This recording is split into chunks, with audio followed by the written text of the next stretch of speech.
प्रिय छात्र एवं छात्राओं, मैं संजय सिविल फोरम में आपका दिल से हार्दिक स्वागत करता हूं। आज 20 जून 2025 है। आज माता लक्ष्मी का दिन है। आज पूरे विश्व में अंधकार से प्रकाश को देने वाली माता लक्ष्मी और सब धान धन से भरने वाली माता लक्ष्मी का शुभ दिन है। तो संजय सिविल फोरम के जो भी छात्र एवं छात्राओं हैं, मैं हमेशा माता से प्रार्थना करता हूं कि आपका भविष्य उज्जवल हो और आपकी जो दिल की कामना है बड़े से बड़े एग्जाम को क्रैक करें। तो आज वीडियो देने के क्रम में, जैसा कि आप सर्वविदित हैं, पूर्व के वीडियो से परिचित हैं, बार बार वीडियो को देख रहे हैं, आप वीडियो से लाभ ले रहे हैं, आप अपने लक्ष्य के प्रति एकदम अडिग हैं और अभी बहुत सारी वैकेंसी 71वीं बीपीएससी आई हुई है। अभी बीपीएससी से बीओ का पद आने वाला है। इस पर बहुत ही मेगा बहाली है। तो आप अपनी तैयारी को इतनी मजबूत कर ले कि आप बीपीएससी से जो भी एग्जाम आ रहा है उसमें आप एक सीट अपना निश्चित सुरक्षित कर लें। तो निश्चित तौर पर आज मैं चैप्टर को आ रहा हूं मौर्योत्तर काल। जैसा कि आप जानते हैं, there are 3 types of ancient history in India. First call name is pre history, जिसके तहत स्टोन एज और कॉपर एज को पढ़ाने के बाद, प्रोटो हिस्ट्री में इंडस वैली और वैदिक पीरियड को पढ़ाने के बाद, हिस्टोरिकल हिस्ट्री में 6ठी शताब्दी में धार्मिक सुधार आंदोलन में जैन धर्म, बौद्ध धर्म और 16 महाजन पढ़ाने के बाद हर्यक वंश, शिशुनाग वंश, नंद वंश, है ना, ये सभी वंश और मौर्य वंश को पढ़ाने के पश्चात मौर्योत्तर काल आते। तो प्राचीन भारत के इतिहास में जो मौर्योत्तर काल है, आप देख रहे हैं कि प्राचीन भारत के इतिहास में एक अखिल भारतीय साम्राज्य को स्थापित मौर्य वंश के, और मौर्य वंश के जो चक्रवर्ती राजा थे, प्रतापी राजा थे, चंद्रगुप्त मौर्य, बिंदुसार और अशोक। तो चंद्रगुप्त मौर्य वंश के अंदर जो केंद्रीकृत शासन थी, वह भारत के उत्तर पश्चिम में हिंदुकुश पर्वत से लेकर समूचे उत्तर भारत और दक्षिण भारत में कर्नाटक तक और पूर्व भारत में बंगाल तक, इतनी बड़ी साम्राज्य जो है, एक अखिल भारतीय साम्राज्य, एक केंद्रीकृत साम्राज्य जो है स्थापित कर पाए चंद्रगुप्त मौर्य, बिंदुसार और अशोक। लेकिन 232 ईसा पूर्व के मरने के बाद 50 वर्ष के अंदर ही इतनी बड़ी साम्राज्य का विखंडन शुरू हो गया, क्योंकि अशोक के जो उत्तराधिकारी थे योग्य नहीं थे। और यही कारण है कि जहां पहले केंद्रीकृत शासन थी, मौर्योत्तर काल में विकेंद्रीकरण देखने को मिलता है। तो ध्यान दीजिएगा कि मौर्योत्तर काल में जो सत्ता है उसमें विकेंद्रीकरण आ रहा है। तो भारत के जो उत्तर पश्चिमी प्रांत है उसमें विदेशी लोग का आक्रमण हो रहा है हिंद यवन के रूप में।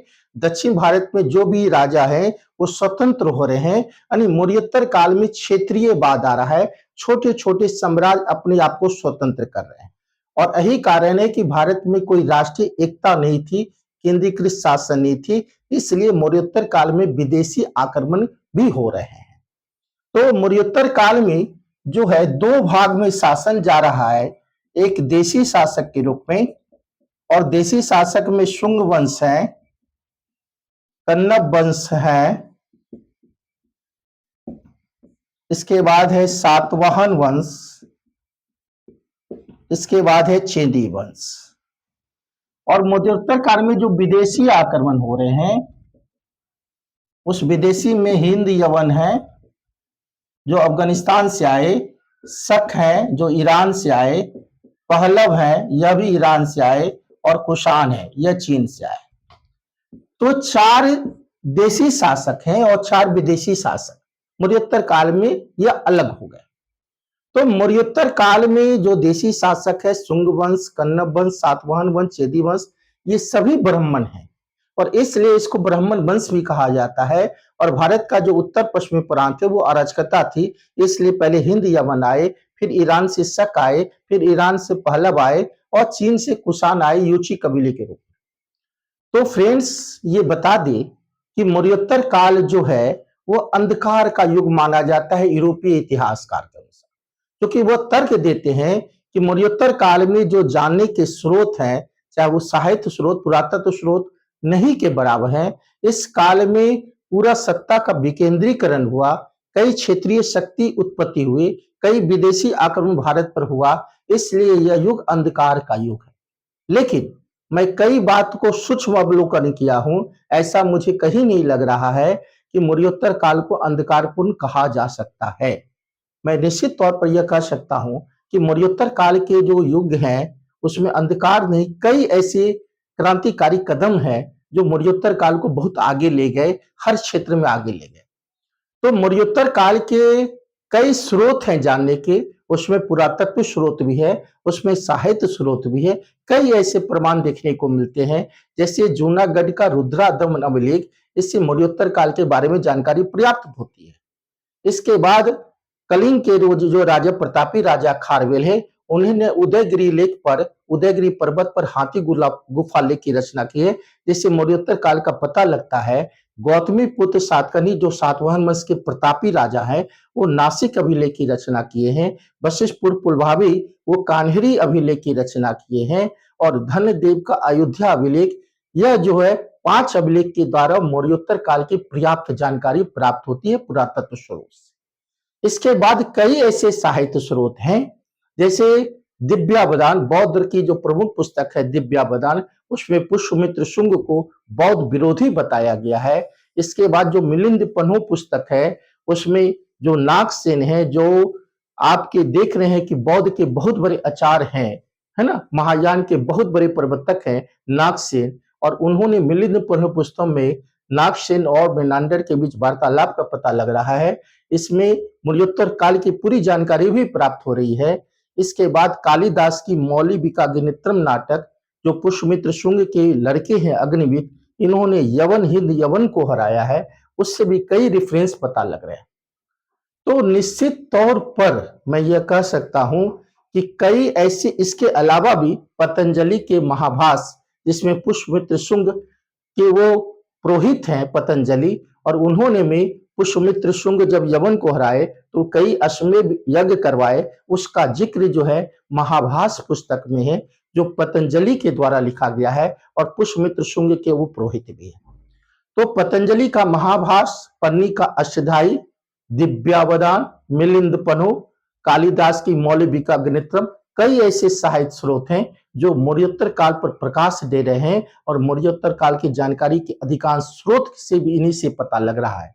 इसके अलावा मैं कभी अभी बोला हूं कि पुरातत्व स्रोत में जूनागढ़ का रुद्रादमन अभिलेख है, खारवेल का हाथी गुफा लेख है, गौतमी पुत्र सातकर्णी का नासिक अभिलेख है, वशिष्ठपुर महावीर का कान्हरी अभिलेख है, और धनदेव का अयोध्या अभिलेख है। इससे भी मौर्योत्तर काल के पर्याप्त जानकारी मिलती है।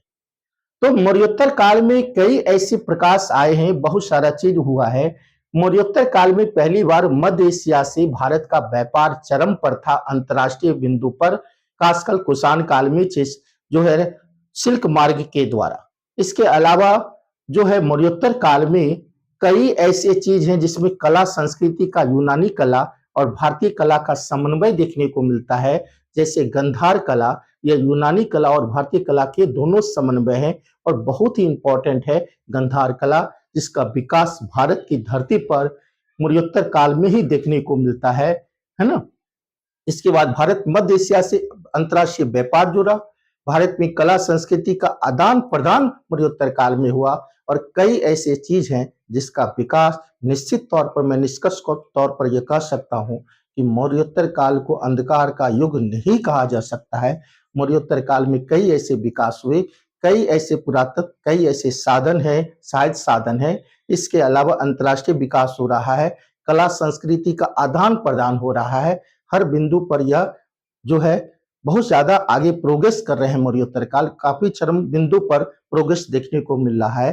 तो निश्चित तौर पर मैं अभी स्रोत को भी बताया कि मौर्योत्तर काल जो है वो है क्या, और मौर्योत्तर काल जो है मौर्य काल और गुप्त काल के बीच एक संकेंद्रीकरण का काम कर रहा है, यानी बीच की कड़ी का भी काम कर रहा है। तो निश्चित तौर पर मैं मौर्योत्तर काल को मैं बोला हूं। इसके बाद मौर्योत्तर काल का खंड बाय खंड, शुंग वंश, कन्नब वंश, सातवाहन वंश, चेदी वंश जो देशी शासक हैं, उसको खंड बाय खंड वीडियो में मैं बोलूंगा। इसके बाद हिंद यवन, शक, पहलव और कुषाण को भी मैं वीडियो में बोलूंगा। और निश्चित तौर पर ये कोई बहुत बड़ी चीज नहीं है। इस पर आपकी पूरी कॉन्सेप्ट पकड़ हो जाएगी आपके परीक्षा के बिंदु को ध्यान में रखते हुए, और निश्चित तौर पर आप इसमें जितनी भी बातें उसको समझ पाने में सफल हो जाएंगे। और इसी के बाद मैं अगला वीडियो भी प्रस्तुत कर रहा हूं, आप वीडियो को देखिए। हमेशा लक्ष्य के प्रति अडिग रहिए, क्योंकि आपकी माइंड, आपकी जो कंसंट्रेशन है वो बिल्कुल लक्ष्य के प्रति होनी चाहिए, और उसी में आपकी पूरी जीवन का भविष्य टिका हुआ है। इसी के साथ मैं शुभ कामना देता हूं आपकी प्रगति के लिए, आपकी उज्जवल भविष्य के लिए। और इसी के साथ मैं अपनी वाणी को और वीडियो को यही विराम देता हूं। धन्यवाद।